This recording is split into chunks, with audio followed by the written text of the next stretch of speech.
банкови институции, учители, родители и ученици. Добре дошли на нашето събитие, посветено на седмицата на парите. Международна инициатива, организирана от Фондация Инициатива за финансова грамотност и Фондация Образование 5.0, която насърчава младите хора да изграждат финансова култура, отговорно отношение към парите още от ранна възраст. Днес ученици от предприемаческия профил в 11 клас при средно училище Отец Паисий, заедно с учениците от 3 клас, са подготвили за вас един по-различен урок. Урок от формата на театър. Парите са част от живота на всеки човек.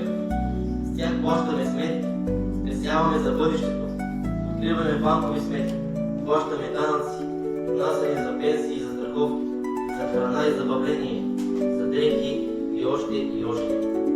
Но за да се справяме добре с тях, са нужни знания, отговорност и умения да вземем разумни решения. Именно за това финансовата грамотност е толкова важна. Тя ни учи как да планираме, как да управляваме средствата си и как да мислим като предприемачи. Този урок е резултат от съвместните усилия на учителите по предприемачество и философия, които насърчават учениците да мислят етично, да бъдат инициативни и да търсят практическо приложение в знанията си. Днес по-големите ученици ще помогнат на по-малките да направят първите си стъпки в света на финансовата култура, чрез игра, роли и ситуации от реалния живот. Надяваме се този малък театър да покаже, че ученето може да бъде едновременно полезно, интересно и вдъхновяващо. Пожелавам ви приятно ден! На улица Бугарска номер 25 живее една малка принцеса на име Али. Тя няма корабен замък, но често чува, че е принцеса на тато и на мама. Само Саша Това семейство това се е това. се води на някъде. И от тук започва пътешествието на Ани. Ехо, татко, чуваш ли ме? Искам да ми купите замък. Чувате ли? За какво ти е замък? Защото съм принцеса. Не си ли голяма за принцеса? Тъпо съм си. Добър ден. Добър ден! Какво желаете? Да се запознаете с живата сметка на татко. Нямам всеки месец отива заплатата му. Разбира се. Ето, запознайте се. Ами, Личната сметка на баща ти, приятел ми е. Наричат ми разплащателна, защото при мен идват парите на татко ти, а после аз давам парите каквото трябва. ще ми дадеш ли пари за замък? Нямам толкова. Мога да ти дам толкова пари, колкото татко ти е спестил, а те няма да стигне. Аз мога да ти дам парите за замък. Дай ми, моля ти се. Разбира се. Ето. Но трябва да ми ги върнеш. Това се нарича кредит. Така ли? Трябва да ти ги върна ли? Кога? По-малко всеки месец на вноски. Може и 10 години да ми ги връщаш, но накрая ще си ми дал доста повече пари от тези, които днес ти дам. Как така? Ами, защото ти правя услуга, като ти позволявам да си купиш замъка веднага, а после ще чакам цели 10 години да ми ги връщаш. Отказах се. Тогава ще бъда на 17 години и няма да ми трябва замък. Разбирам. А може ли аз да ти дам по-малко пари всеки месец, а после ти да ми връщаш повече, отколкото съм ти дала? Разбира се, това също е моя работа. Даваш ми пари, аз ги пазя и ползвам. И затова аз ти плащам лихва. Това се нарича депозит. Добре, ти ги пазиш, но мога ли да си взема пари от теб всеки път, когато искам да си купя сладолет, както от касичката ми? Не може толкова лесно да стане, ако държа парите ти на обикновен депозит. Тогава се разбираме да почакаш малко, преди да си ги вземеш обратно. Уф, а ако не почакам? Тогава парите ти няма да станат повече. И има много по-важни неща от сладолета. Например, да спестиш за ново колело или да учиш това, което искаш. Всеки трябва да мисли за бъдещето. Сега можеш. Дай ми, за да мога после аз да ти дам. Аха, значи за сладолет сега. Има и друг начин. Може да ми даваш по-малко пари и на мен. Аз ще се грижа да се трупат и растат. След време ще ти върна добра сума. Даже може и да е доста по-голяма от тази на банката. Не е толкова сигурно. Все пак има риск, но пък и шансът за печалба е по-голям. Това ми хареса. Да има повече пари, отколкото съм дала. Добре, като стана голяма, непременно ще дойда при вас. Заповядай, ще те чакаме. Хайде, че закъсняваме. За къде? За пенсиите. Какво? Мама и татко са млади. За какви пенсии говориш? Млади са, за да могат да живеят добре, когато остареят, трябва всеки месец да дават пари за пенсии. Добър ден, приятно ми. Аз събирам на парите, когато хората вече не работят. Добър ден, казвам се Ани. Мама и татко мечтат като се пенсионират да обикалят по света. Ще ми дадете ли толкова пари? От тях се зависи. Ако сега ми дадат повече пари, и аз всеки ден ще им дам повече. То две пенсии, дори директор мога да им дам. Ако сега заделите за нея. Добре, но нещо не ми е ясно. Какво правиш с пари, татко като ги събираш сега? Дали ще му ги върнеш чак когато старее? Първата част плащам пенсията на баба ти и на дядо ти. Втората част отива в личната сметка на баща ти и аз се грижа за тези пари да растат. Така и също с парите за третата пенсия. О, 3 пенсии, това ми хареса. И онай ще би им харесал. Довиждане, като стана голяма, ще дойда при теб да си поговорим. Добре, ще те чакам.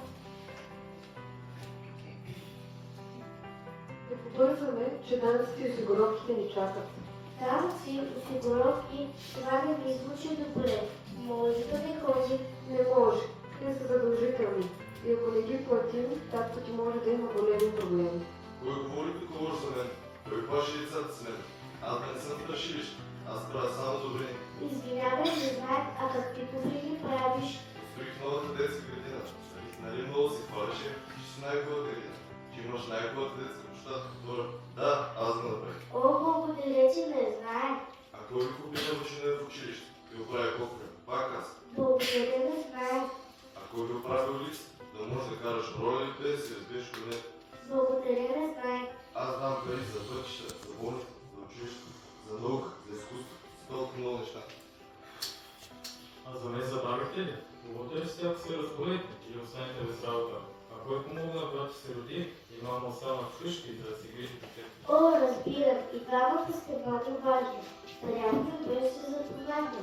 Никога вече няма да мисля, че мога да ви пренебрегвам. Благодаря, и конкурентни, да не ме забравиш. Няма. Не искам да знаеш, че парите, които мама и татко дават, отиват за толкова важни неща. Хайде, че ще изпуснем тук водата и парното. Здравейте, ние сме битовите сметки. Аз съм Мани. Разбирам, че без вас не може. Всъщност без това може. Ще стоим на свещи, ще пеем и ще ядем само неща от хладилника. Не знаеш ли, че ходилникът работи благодарение на мен? Така ли? Не знаем. Нали като го отвори свети, навсякъде свети съм аз. Да, добре, сметки.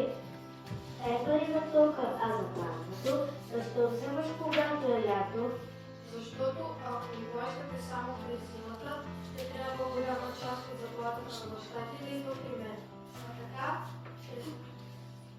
А така по-малко през цялата година остават пари за другите неща. Разбрах, благодаря ти да се вкъщи през зимата. Когато въздухът е толкова вътре, а въздухът чешки тук, както тя го казва. Ще дойда, не се притеснявай. Хайде, Ани, ще изпуснем телефона, телевизора и интернета. Застрахователно. Как пък защо? Защото аз помагам беда, защото съм добър, защото съм умен. Може да си каже и красив. Приятно ми е, Ани. Тази млада дама има ли застраховка за малките си куклички? Нямам. А трябва. Виждаш ли тези 10 коли? На всяка от тях съм направил застраховка. Да кажем, че са ми дали по 10 евро. Едната кола прави катастрофа и бум, супер стъкло, врата фарове. Лоша работа. И какво правя аз? Взема малка част от парите на всички останали и помагам за ремонта на счупената кола. Моята работа е да помагам, когато стане нещо лошо. Аз правя хората щастливи, когато са най-тъжни. А на другите, които не са направили катастрофа, без да им парите. Не, разбира се. Днес е за тази счупена кола, утре може да се случи също на друга. Затова застраховката. Да ти помогна, ако си беда. И то не е само с колата. Беда може да се случи с дома ти, с здравето и живота. Да чукаме да работи, да не се чупи нашата кола, да не посъдят моите куклички. Чукането на дърво не помага, аз помагам. Приятно беше да запознайка. Да са моите играчки да ги застраховаш. Ела, ще ти чакам. За мен защо забравяте? Ани, нека те попитам нещо. Помниш ли, когато се щу в пералнята, а прането се трупаше или трупаше? Да, мамката не беше доволна. Но ръчите се оправихме, трябвахме нова пералня. Точно така. Разбираш ли, аз дадох пари за това. Или когато беше болна от грип и трябваха много и все скъпи лекарства. Ето в такива случаи аз оправям положението. Моля ти се, дай пари. Това все едно е бърза помощ за семейството. И моля те, кажи ми, че приключихме. От децата нищо няма да остане. Моля, а без мен съвсем не може. Всеки ден аз храня цялото семейство. Дядо Сашо обича кражори, мама обича плодни чушки, а брат ми сега. Аз обичам сладолет. Това е разход за внимание или за удоволствие. За удоволствие, защото без сладолет можеш да живееш. Да сега някои деца не можеш. Не съм съвсем съгласна. Аз мога. Даже веднъж приятно съм го пробвала. Изпори с храната, моля ти се. Ето, давам пари за храната и то не е малко. Благодаря, но наистина без мен не може. Довиждане и бъди здрава. Хайде, Ани, че и при дрехите трябва да отидем. То се разбира, че ние сме най-важни. Няма да ходите голи и боси. Ето каква хубава роба има Ани от мен. И на Сашко вчера дадох нова тениска. Заповядай. Моля те, нека сега да продължим при удоволствията. Стига тези задължителни неща. И аз съм задължителен. Аз подобрявам настроението. Правя хората щастливи. Ани, ти какво желаеш? Искам замък, нали съм принцеса, но вече имам големи колебания. По-добре цял ден да съм в парка, изкачам на батута, да отида на бънчи и това е твърде много, като гледам колко пари вече раздали сметката. Само веднъж на батуци искам. Добре, моля дайте пари. Заповядайте. И за удоволствието на мама и татко плащам. За ресторанта, където ще ходят с приятели, за футбола на татко, прическата на мама. Стига, за тата съвсем нищо не остане. Ясно, че не останаха пари за замък, но както е тръгнал, дори за нова коронка на принцеса няма да има. Всъщност всички разходи, с които са запознавани, са и за децата. Ами данъците, топлът, парното, телефоните, храната, дрехите, не са ли пак за децата? Нали ходите на училище обути, облечени и нахранени? Страници, учебници, тежати. Да, така е, но искам пари само за мен. Добре, ето. И за теб и за Сашко. Малко са, но вие се решавате какво да правите с тях. Може да ги изхарчите, а може и да спестите, поне част от тях. А после да си купите нещо по-голямо. Мерси, беше ли мама за какво ми харча? Ох, събра на главата от тази обиколка за сметката. Не знаеш за толкова много неща, косят мама и татко. Мисли само за това, което виждам. За храна, дрехи, играчки, за такива неща, които можеш да видиш и питаш. А то се оказа, че има много невидими неща, за които се плащат. Данъци, пенсии, осигуровки, застраховки, ток, вода. Няма вече да искам замък. Най-много искам мама и татко да са здрави и да сме щастливи заедно.